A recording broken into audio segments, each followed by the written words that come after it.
Russia's war strategy for 2025 is starting to unravel. Ground offensives are failing, so Moscow has doubled down on airstrikes, launching more missiles and drones than ever.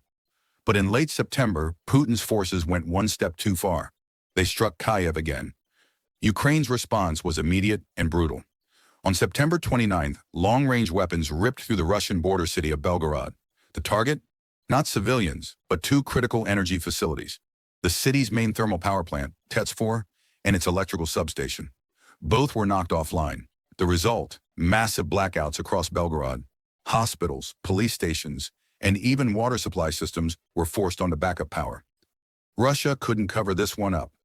Governor Vyacheslav Gladkov admitted enemy missiles had hit Belgorod, while footage showed huge fires and black smoke pouring out of the power station. According to reports, TETS-4 alone provided heat and electricity for more than a third of Belgorod. Ukraine took it out in a single night. Why does this matter? Because Russia usually denies Ukrainian strikes, blaming drone debris.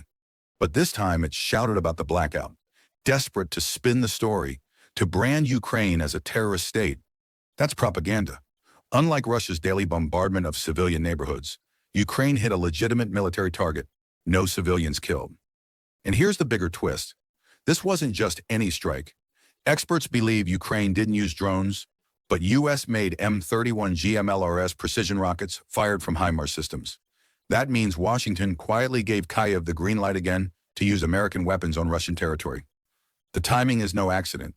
Just hours before Belgorod, Russia had unleashed nearly 500 drones and over 40 missiles on Ukraine, killing civilians, including a 12-year-old girl, and injuring dozens more. President Zelensky had warned Putin, if Russia causes blackouts in Ukraine, blackouts will hit Russia too, and Belgorod was proof.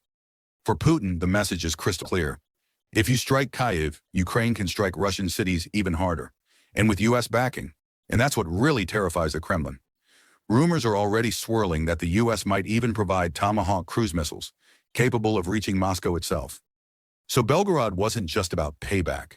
It was about shifting the balance of power, showing Russia that Ukraine now has the means and the permission to strike deep. The war is entering a new phase, and for Putin, it's one of the most dangerous yet.